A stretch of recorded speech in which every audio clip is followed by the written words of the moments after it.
Kalau seandainya pada saat penyembelihan ini orang yang menyembelih itu lupa atau dia tidak membaca bismillah, maka di sini dikatakan oleh Imam Al-Husni khallat, maka daging sembelihannya ini walaupun dia tidak membaca bismillah atau lupa dia membaca bismillah, maka dagingnya ini tetap halal.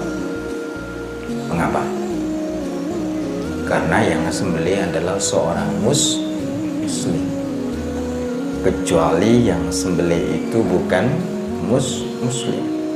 Kalau yang muslim ini yang sembelih lupa baca bismillahnya, dagingnya itu tetap halal. Dijelaskan oleh Imam Al-Husni, li'anna Allah Ta'ala, karena sungguhnya Allah Ta'ala abaha dabaiha ahlul kitab. Allah Ta'ala itu membolehkan seorang muslim itu makan daging sembelihan daripada ahlul kitab. Siapakah ahlul kitab ini? Ahlul kitab itu adalah orang-orang Yahudi dahulu pada zaman Nabi. Pada zaman Nabi yang mereka itu masih istiqomah memegang teguh ajaran baginda Nabi Musa alaihissalam di dalam kitab Taurat. Atau orang-orang Nasrani dulu bukan sekarang, dulu yang mereka itu adalah memegang teguh ajaran Nabi Isa di dalam kitab Injil yang dibawa oleh Nabi Isa alaihissalam. Maka Allah itu membolehkan seorang muslim apabila disembelih oleh ahlul kitab.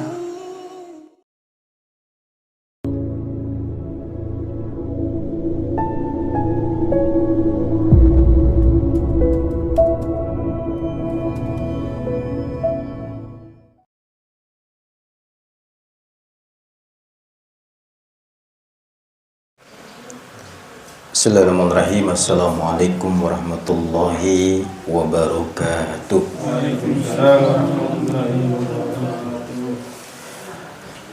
Alhamdulillah wa bihi nasta'inuhu ala umuri dunya waddin, wassalatu wassalamu ala asrafil anbiya'i wal mursalin Sayyidina wa maulana Muhammadin wa ala alihi wa sahbihi ajma'in, amma ba'd.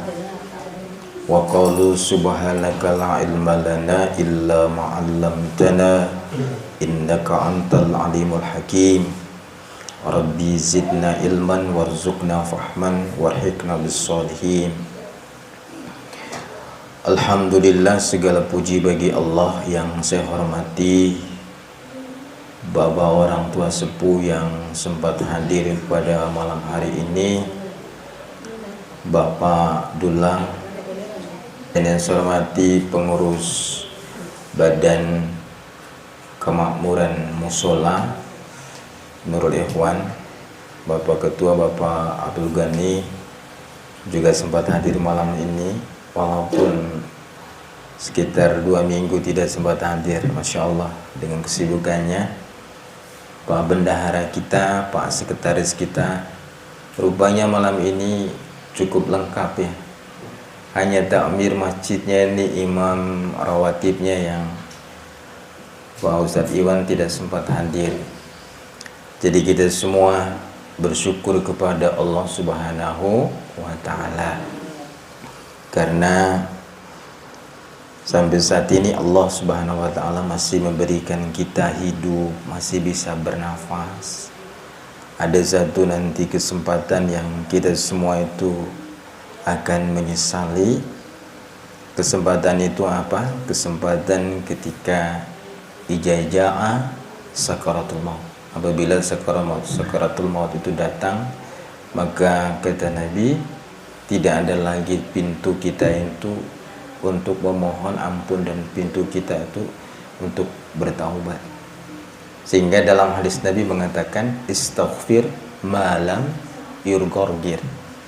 Jadi Nabi SAW itu, bertaubatlah kalian, minta ampun kepada Allah sebelum nafas itu di tenggorokan.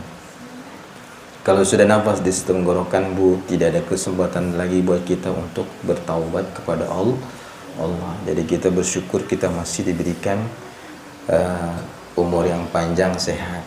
Ibu-ibu majelis taklim, alhamdulillah, walaupun sedikit yang hadir, tapi alhamdulillah.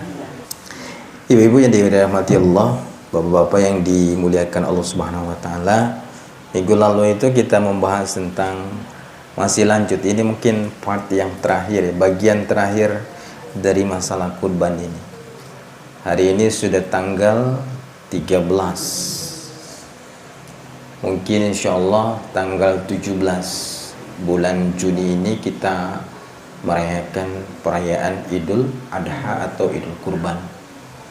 Berarti kalau tanggal 13 hari ini, berarti sisa kurang lebih 3-4 hari ke depan itu sudah kita akan masuki puncak ibadah haji, yaitu perayaan Idul Adha ataupun Idul Kurban. Bahasan yang terakhir ini tentang yang akan kita bahas. Minggu lalu itu kita bahas tidak semua hewan kurban itu bisa dikurbankan ya. Kalau hewan kurban itu ada ilat, ada sebab yang menyebabkan dia tidak bisa dikurbankan. Di antara kemarin itu, yang pertama itu apa, Bu? Masih ingat?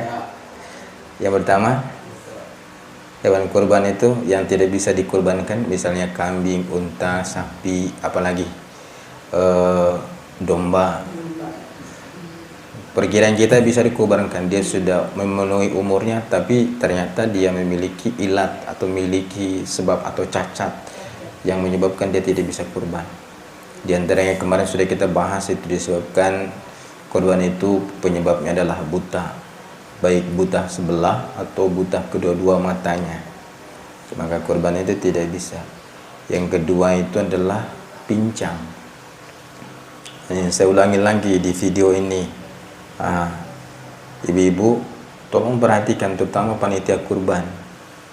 Kadangkala kurban ini waktu kita beli itu normal, dipelihara sebelum masuki waktu kurban itu normal, kakinya normal, fisiknya tidak ada yang luka. Tiba-tiba pas mau penyembelihan pada saat hari kurbannya, tanggal 10, tanggal 11, tanggal 12, tanggal 10 Zulhijjah, 11 Zulhijjah, 12 Zulhijjah sampai ke tanggal 13 Zulhijjah penyembelihannya ini, maka pada hari itu ternyata kurbannya ini tiba-tiba fisiknya itu, salah satu fisik seperti kaki itu mengalami kepincangan atau patah kaki. Maka kalau dia mengalami kepincangan seperti ini, maka amat sangat disayangkan. Si tuan korbannya sudah niat, tiba-tiba pincang, akhirnya tidak memenuhi tidak memenuhi standar bahwa hewan ini bisa dikorbankan. Kalau dia sudah pincang, maka menurut mazhab Syafi'i itu maka tidak memenuhi standar untuk dikorbankan. Maka lebih baik dia dialihkan menjadi sedekah. Makanya hati-hati ini panitia kurban, ikat kakinya apa segala. Kemudian yang ketiga kemarin itu adalah kondisi sakit itu mencret, apalagi luka-luka di badan itu, yang kulitnya itu kita lihat kayak dia pada luka-luka itu. Kalau luka-lukanya banyak, maka sebaiknya jangan dikurbankan. Kalau misalnya tidak terlalu parah sakitnya, itu boleh dikurbankan. Seperti ini. Yang terakhir itu adalah al-ajfa. Al-ajfa itu adalah kurus. Hewannya itu kurus. Bu, kalau mau ikutin Nabi, nanti kita dijelaskan dalam bab ini, itu Nabi itu kalau dia kurban unta ataupun dia kurban kibas, Nabi kan sering kurban dengan kibas, domba itu. Jadi Nabi itu pasti fisiknya itu gemuk, Masya Allah. Fisik korbannya Nabi itu gemuk. Kemudian dia harus biasanya Nabi itu harus mempunyai mempunyai tanduknya itu normal. Jadi kalau bisa jangan pilih yang kurus-kurusnya tidak menstantar untuk dikorbankan. Maka pada akhir pembahasan kita pada malam hari ini, qala al-musannif rahimallahu ta'ala wa nafa'ana bihi wa bi'ulumihi fid dharaini amin ya rabbal alamin. Dikatakan oleh al-musannif pengarang kitab Kifayatul Akhyar, Imam Taqiyuddin Al-Husni, dikatakan oleh beliau, wa yustahabbu indal dhabihi khamsatu asya. Maka disunnahkan ketika menyembelih hewan kurban itu ada 5 kesunahan, ada 5 sunnah. dalam menyembelih hewan kurban itu ada 5 sunnah yang harus diperhatikan. Yang pertama, at-tasmiyatu was-salatu 'alan nabi wa istiqbalul qiblati bidzabihati wa takbiru wa du'a bil qabul. Yang pertama itu adalah tasmiyah. Jangan lupa menyebut nama Allah ketika menyembelih. Nanti akan dibahas seperti apa nanti menyembelih nama Allah itu. Bagaimana orang yang pada saat menyembelih itu dia tidak lupa menyebut nama Allah. Apakah boleh makan dagingnya atau tidak? Kemudian wassalatu ala nabi, bersolawat kepada nabi. Setelah membaca bismillah harus bersolawat kepada nabi. Yang ketiga, wastiqbalul qiblati bidzabihati. Kemudian pada saat penyembelihannya, maka orang yang menyembelih dan hewan yang disembelih itu sama-sama menghadap kiblat. Itu tolong diperhatikan.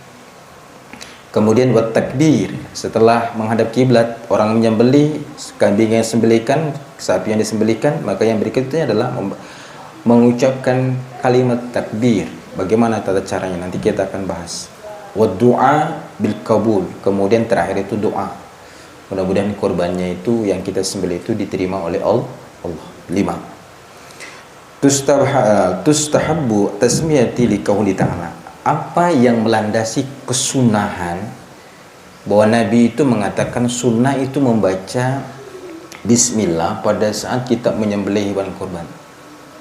Dikatakan oleh Allah di dalam Al-Quran surat Al-Hajj ayat 118, Allah dikatakan oleh Allah, fakulu mimma dzukirasmallahu alaihi, maka makanlah, kata Allah. Ingat, makanlah, kata Allah, dari apa-apa yang disembelih atas nama Allah atasnya. Jadi setiap yang kita sembelih dengan menyebut nama Allah dari hewan-hewan yang dihalalkan oleh Allah, maka di sini diperintahkan oleh Allah agar kita makan. Agar kita makan. Kemudian dijelaskan dalam hadis Nabi sallallahu alaihi wasallam, hinna dhabaha adhiyatuhu, ketika suatu ketika Nabi itu dijelaskan dalam hadis riwayat Imam Bukhari dan Muslim, suatu ketika Nabi itu menyembelih hewan kurbannya. Pada saat Nabi itu menyembelih hewan kurbannya, apa? Qala, Nabi itu mengucapkan, Nabi itu berkata, apa yang diucapkan oleh Nabi? Bismillah. Bismillah. Bagaimana ini? Bismillah. Ini hewan korbannya nih, tolong perhatikan ini. Ini misalnya ke arah kiblat, ini hewan korbannya. Di sini kepalanya, di sini kakinya. Kita yang ininya di sini. Maka para ulama, Nabi mengatakan apa? Fa'ahsinu dzabha. Ketika menyembelih hewan itu, kata Nabi, maka usaha kita yang menyembelihkan itu harus lembut terhadap hewan yang kita sembelih. Jangan kasar. Jangan kasar. Jangan langsung disembelih. Guru saya bilang dalam mensarah satu hadis di dalam kitab Arba'in An-Nawawi, beliau mengatakan orang yang sembelih pertama syaratnya dia harus memiliki pisau atau parang yang tajam. Dalam menyembelih itu tidak boleh memakai pisau dumpul atau parang yang dumpul. Sunnahnya itu 3 kali.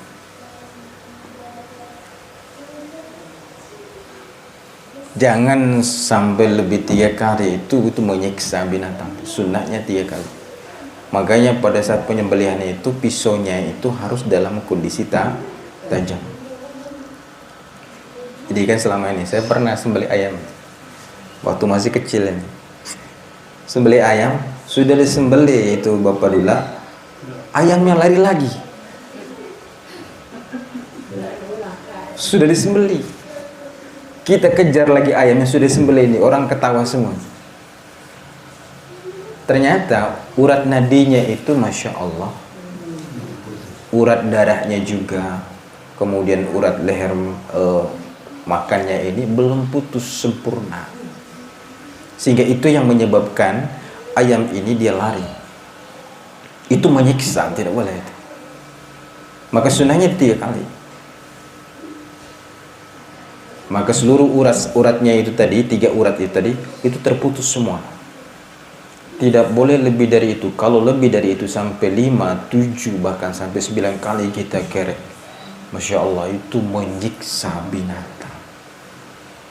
Sama saja kita menyiksa binatang. Padahal Nabi mengatakan pada saat penyembelihan itu hati, lembutlah kita terhadap binatang sembelihan kita.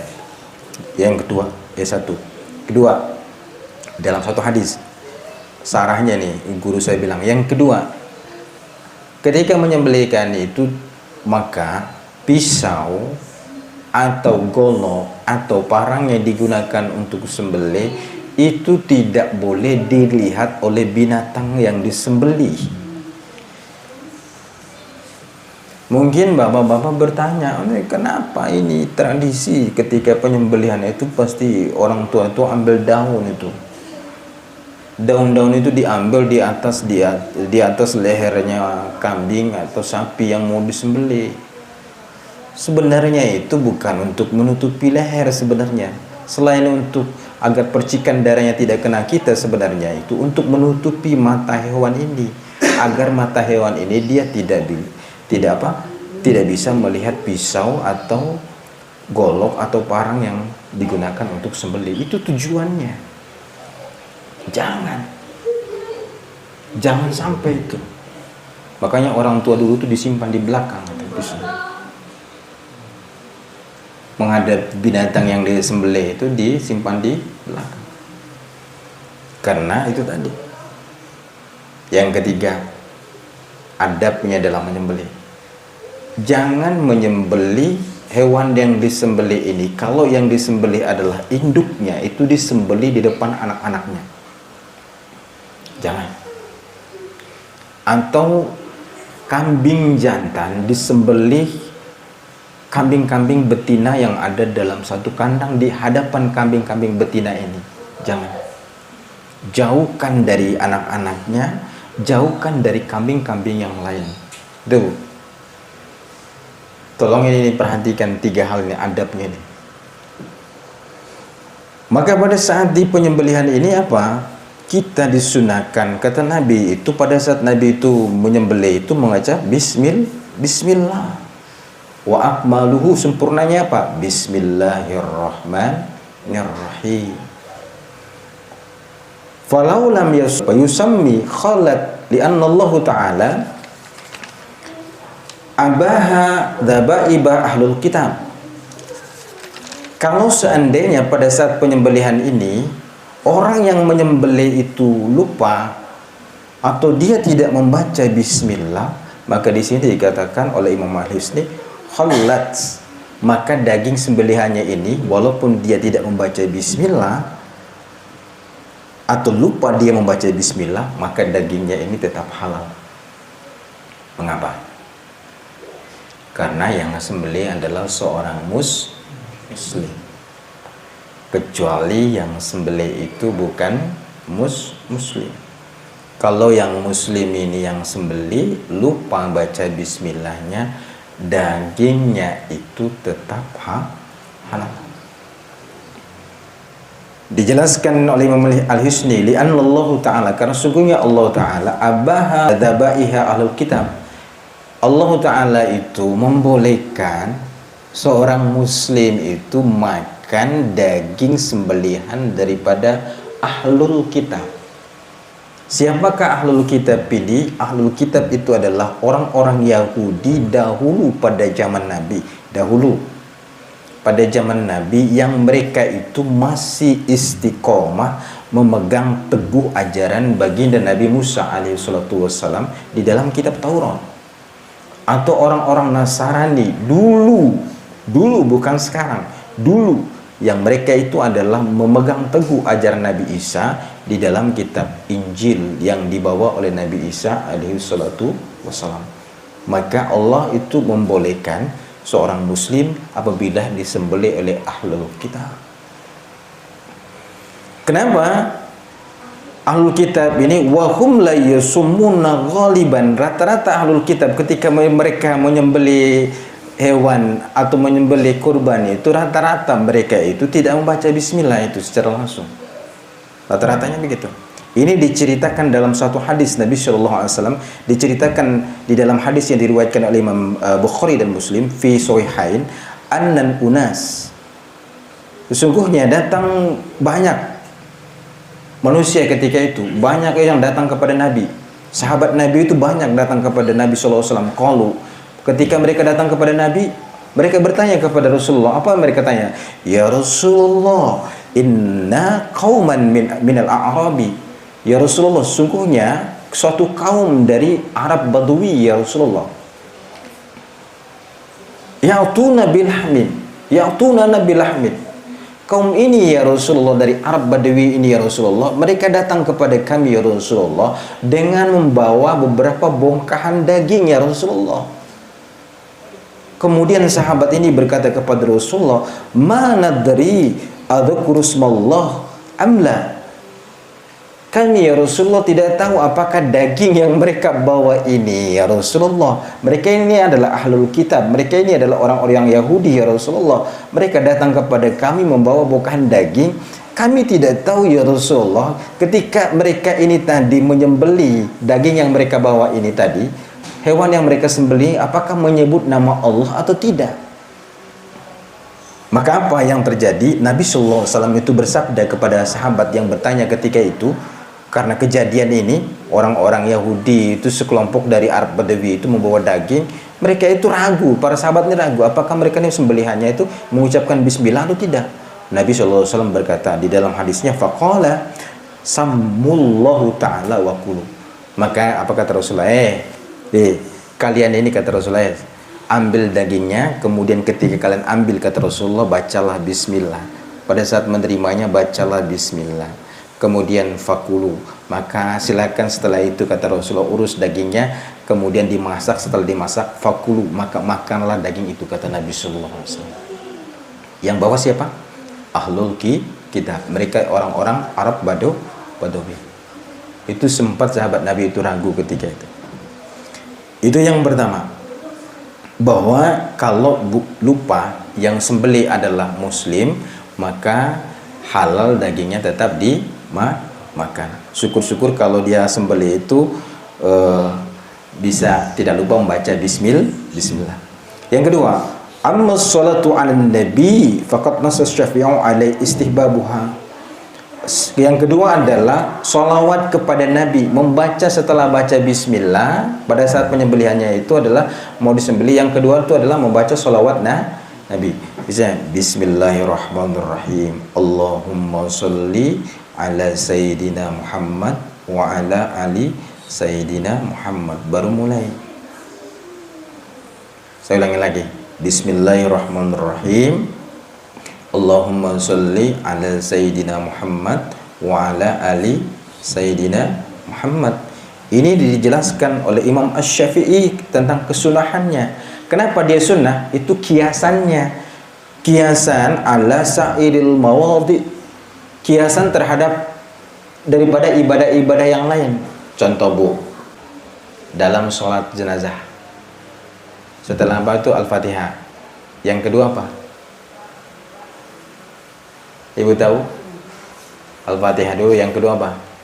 Sholawat Nabi. Kalau ibadah yang lain seperti sholat jenazah itu, bahwa hadis itu ada membaca setelah menyebut nama Allah, pasti adalah setelah itu adalah sholawat. Begitu juga dalam masalah penyembelihan kurban ini, kiasnya itu ibadah lain itu. Kalau ibadah lain aja membaca sholawat, maka dalam kurban juga harus membaca sholawat setelah membaca Bismillahirrahmanirrahim. Tuh. Kemudian yang ketiga, wa amma tujihid dzabihatu ila kiblat fali annaha al jihad khairul jihad.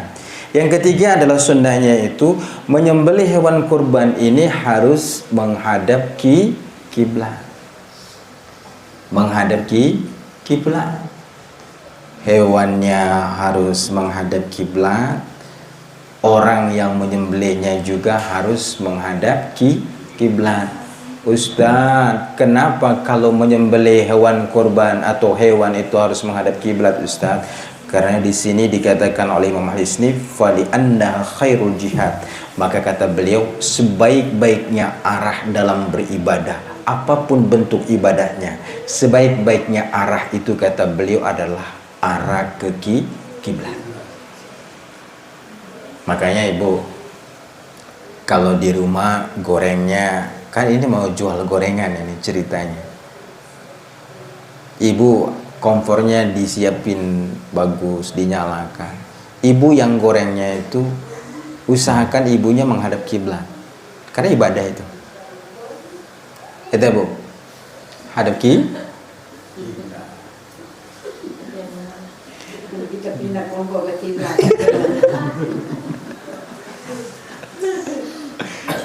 Kan rata-rata ibu ini saking sibuknya itu. Perhatikan ini kemana ini arah sholat ini, maka kompornya ke arah ke sana, ibu juga ke sana. Sambil goreng, sambil sholawat. Sambil goreng, sambil tiduran, bisa-bisa gorengannya ini angus semua ini. Itu kata Imam Al-Hisni, sebaik-baiknya arah dalam ibadah apapun itu ke arah kiblat bu. Itu ke arah kiblat. Kemudian wali annaha alaihi salatu wassalam, karena begitulah Nabi sallallahu alaihi wasallam, oleh sebab itu Nabi sallallahu alaihi wasallam wajah dhabihatul ila kiblat, ketika Nabi itu menyembelih hewan kurbannya, Nabi itu menghadap kiblat. Ini diceritakan dalam suatu hadis, wakila dikatakan oleh baginda Rasulullah SAW, dikatakan bahwa ketika Nabi itu dia menyembelih hewan kurbannya, Nabi itu pasti Nabi itu menghadap kiblat.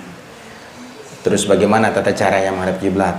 Di sini dikatakan wa fi kaifiyati, tata caranya tujih aujahun al-aqsahu tujihun al-mudhabbaha liyakuna al-dhabihul mustaqbilan kama huwal afdal.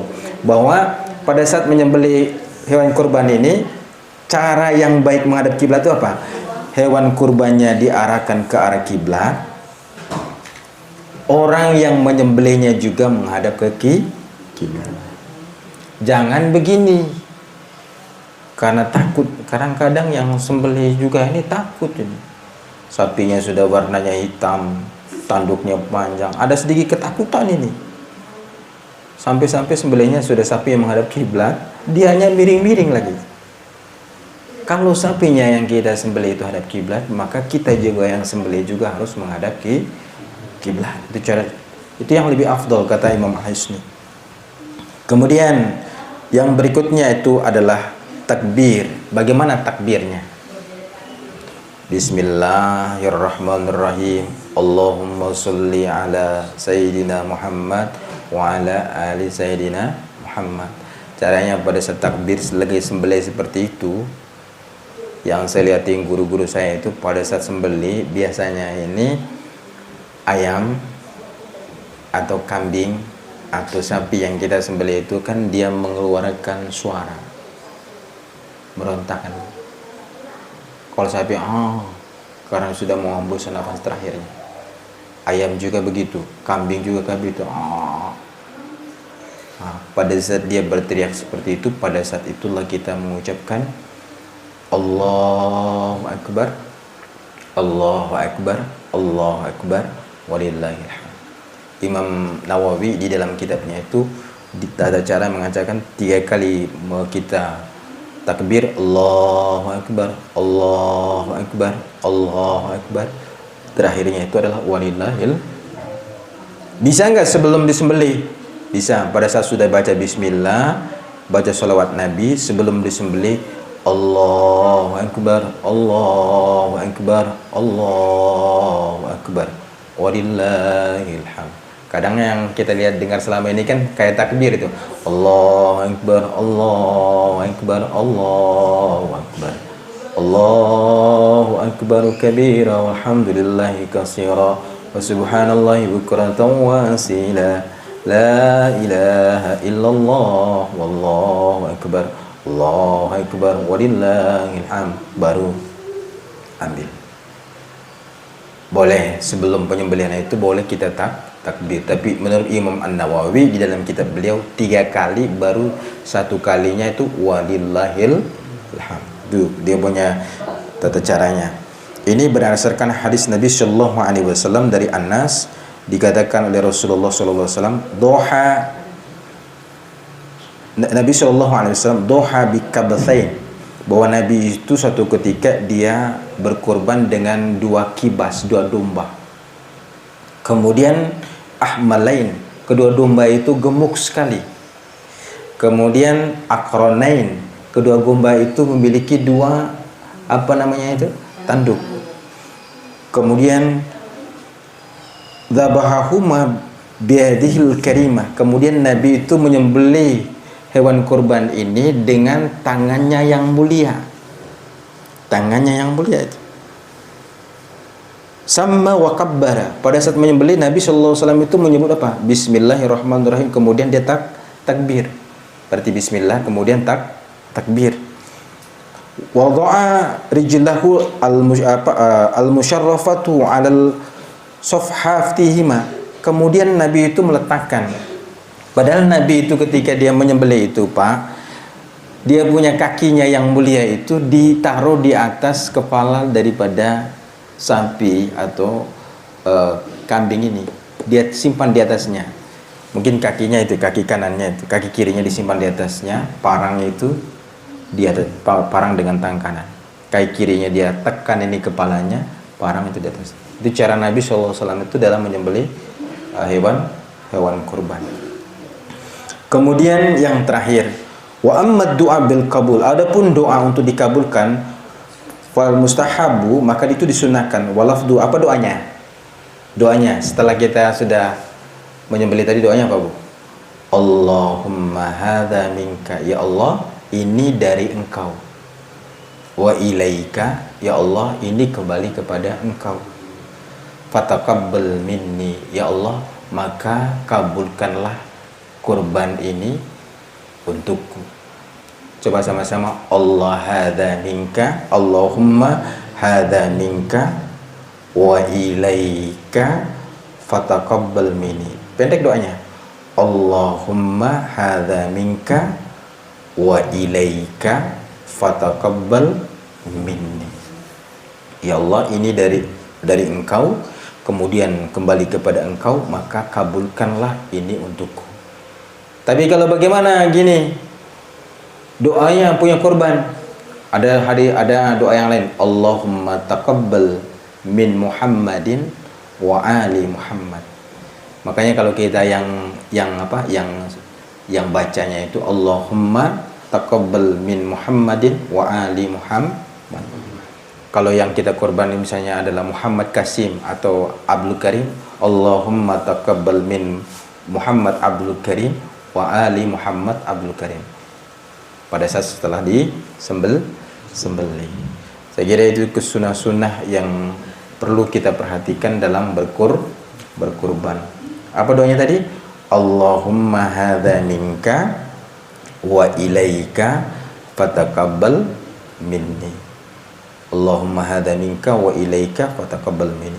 Kalau misalnya inilah korban orang lain, Allahumma taqabbal min Abdul Karim wa ali Abdul Karim. Itu sebutkan nama orang yang korban. Terus bagaimana niatnya Ustaz? Ada yang tahu niatnya? Bu, kalau niat dalam menyembelih tahu? Nawaitu an adbaha hadhil baqarah li fulan. Siapa nama orangnya? Li siapa? Li Muhammad wa ali Muhammad.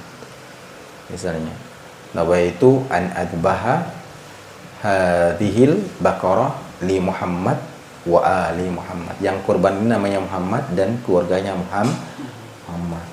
Khairul kalam wabillahi taufiq wal hidayah. Wassalamualaikum warahmatullahi wabarakatuh.